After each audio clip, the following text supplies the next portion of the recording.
గౌరవనీయులు మిత్రులు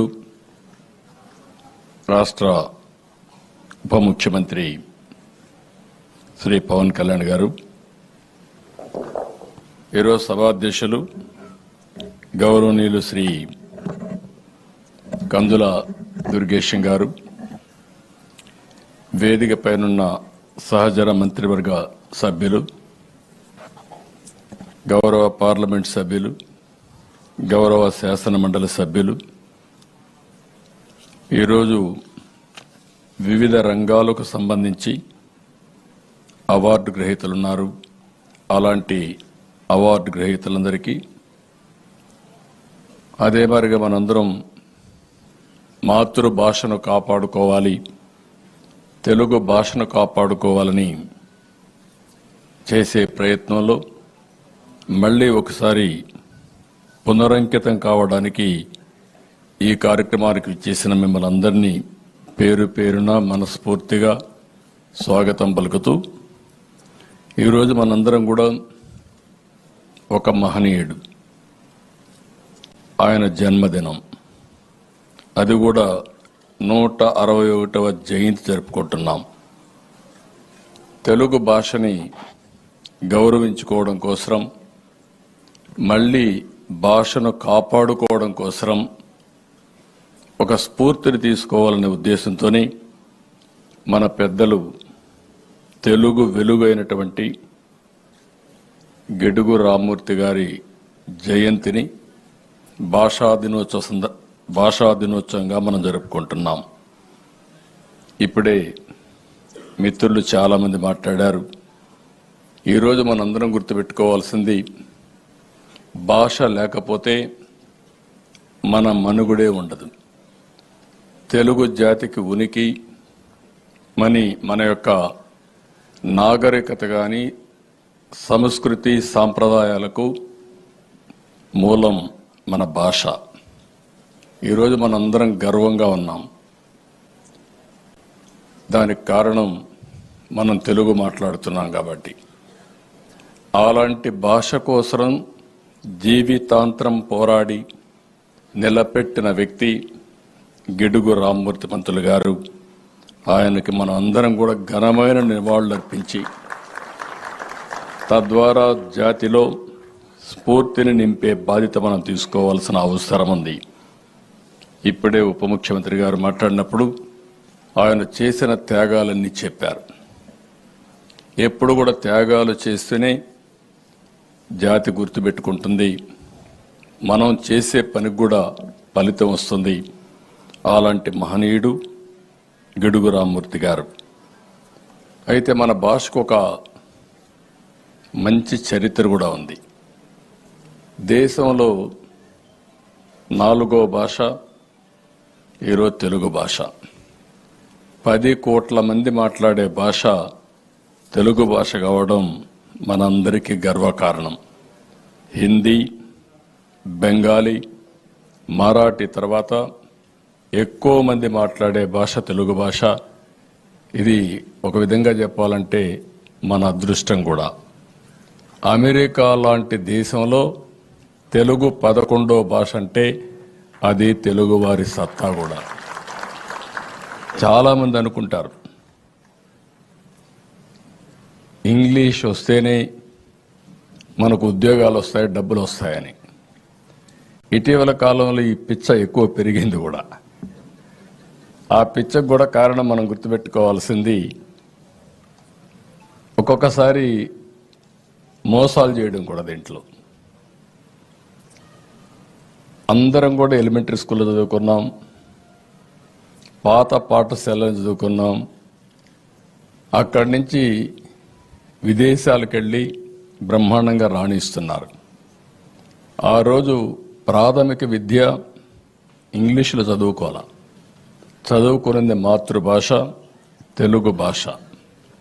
ఈరోజు దేశంలో కూడా చాలా వరకు అనేక మంది ఎన్నో ప్రయత్నాలు చేసి ఏదైతే మనలో నాలెడ్జ్ రావాలంటే మాతృభాషలోనే సాధ్యం.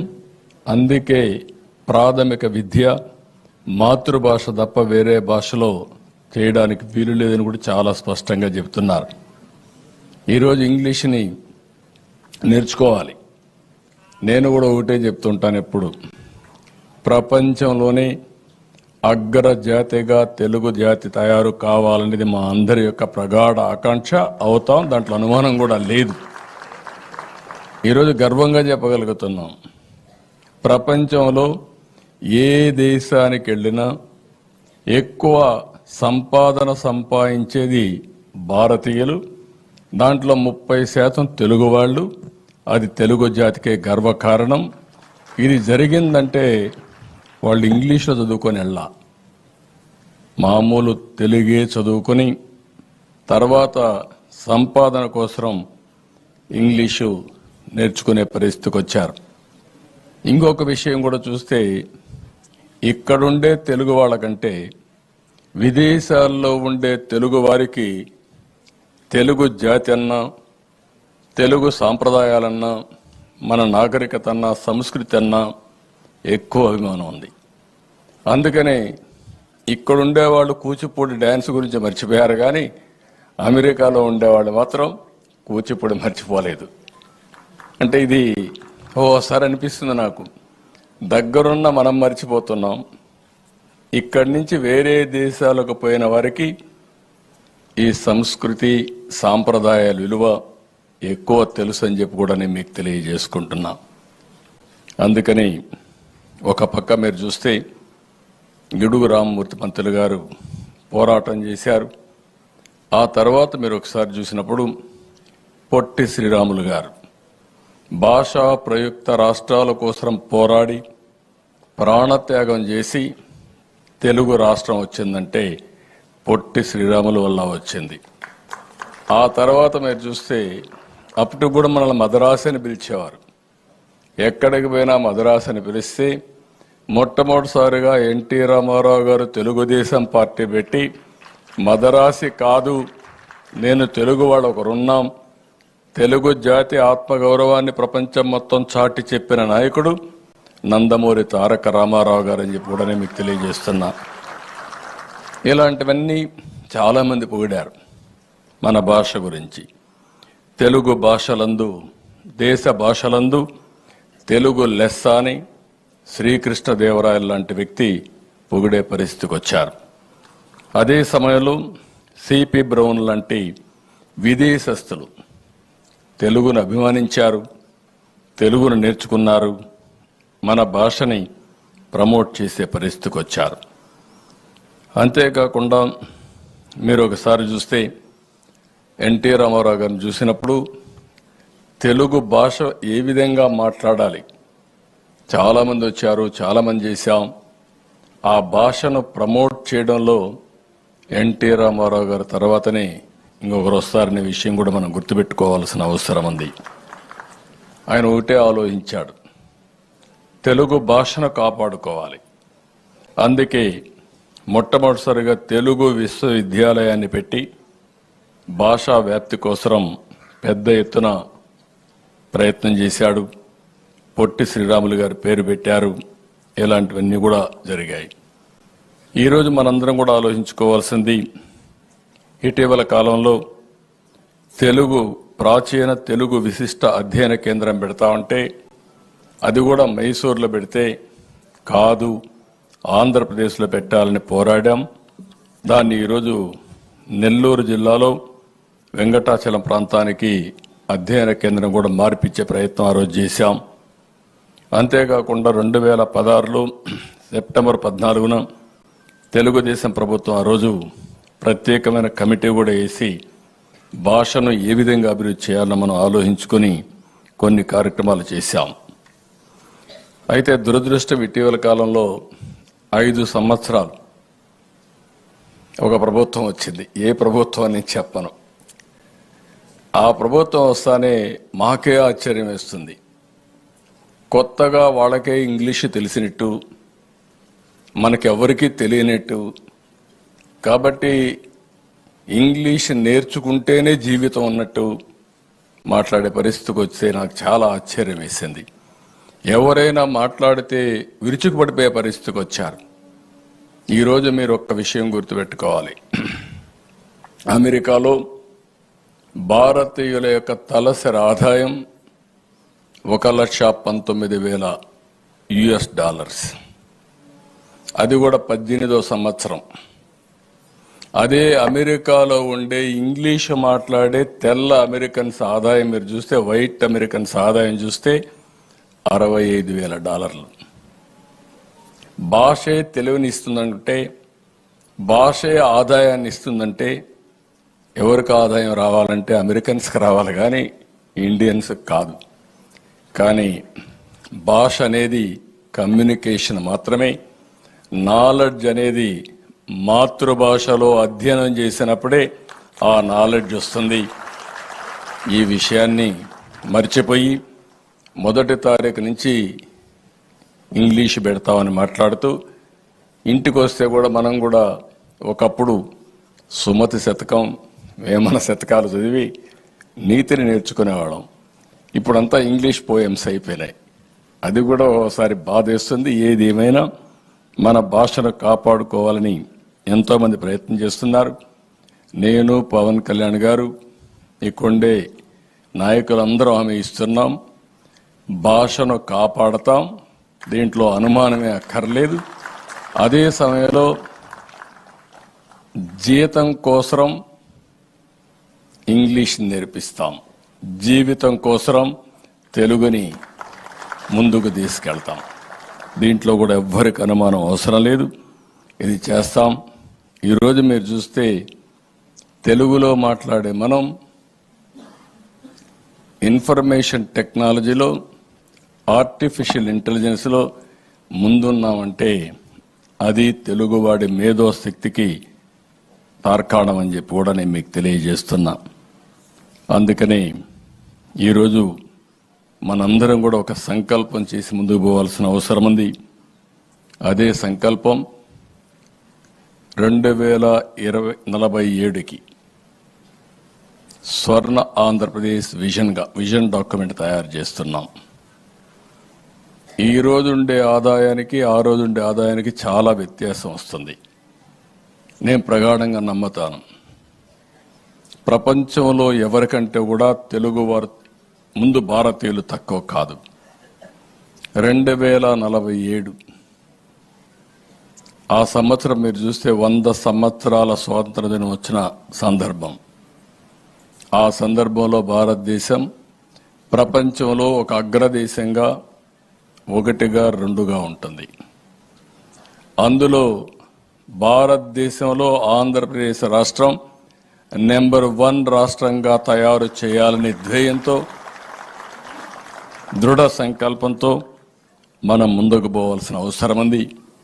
ఇది నాలెడ్జ్ ఎకానమీలో ఇవన్నీ సాధ్యమని చెప్పి కూడా నేను మీకు తెలియజేస్తున్నా. అందుకని పేదరిక నిర్మూలన, ఆర్థిక అసమానత తగ్గించడం, ఇవన్నీ మనం చేసుకోవాల్సిన అవసరం ఉంది.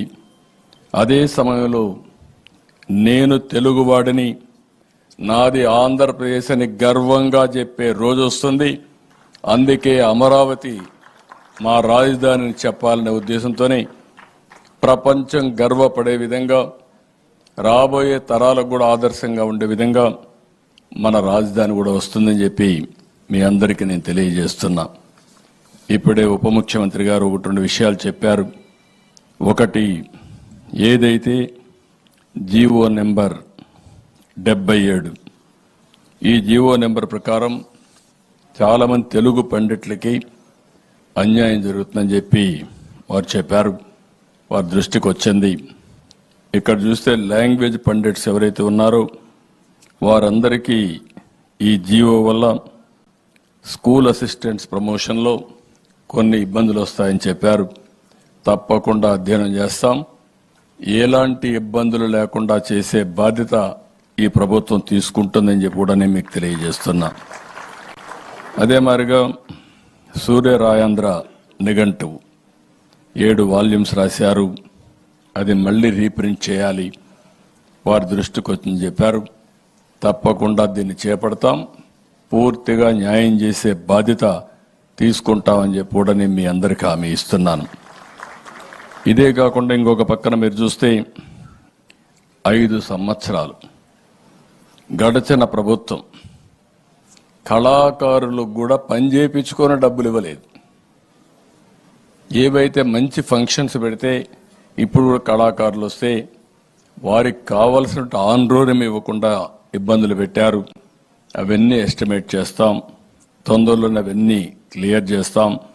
ఇంకొక పక్కన Indian council of cultural relations ICCR ఏవైతే మన ఆర్టిస్టులు వేరే ప్రాంతాలకు పోవడానికి, వేరే దేశాలకు పోవడానికి, మన యొక్క కళల్ని అక్కడ ప్రదర్శించడానికి, వాళ్ళు ఇక్కడికి రావడానికి ఈ కేంద్రం పనిచేస్తుంది.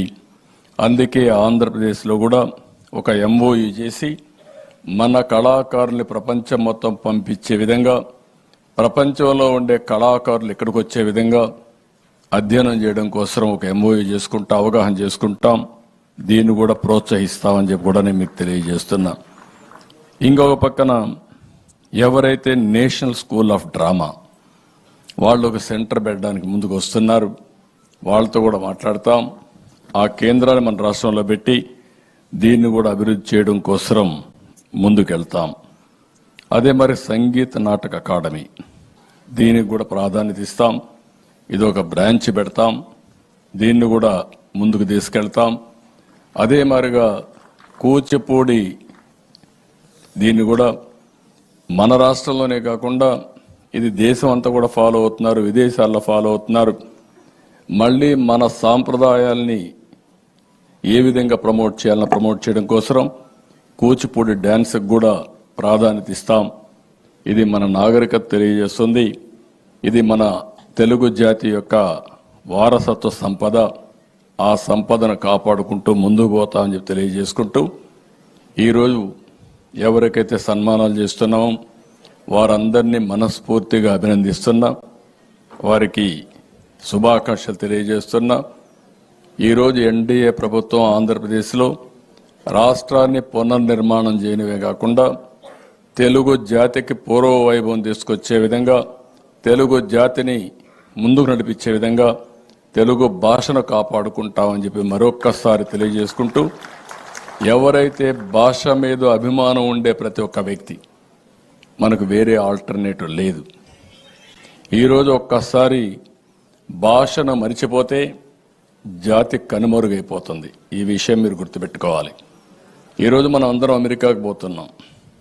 అమెరికాకు పోయినప్పుడు అందరూ ఇంగ్లీష్లో మాట్లాడితే మీరు ఎక్కడి నుంచి వచ్చారో ఏ విధంగా గుర్తుపడతారని అడుగుతున్నా.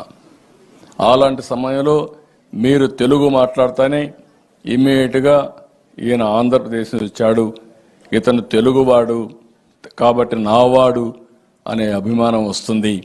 అదే భాష మనకు గుర్తింపిచ్చేది.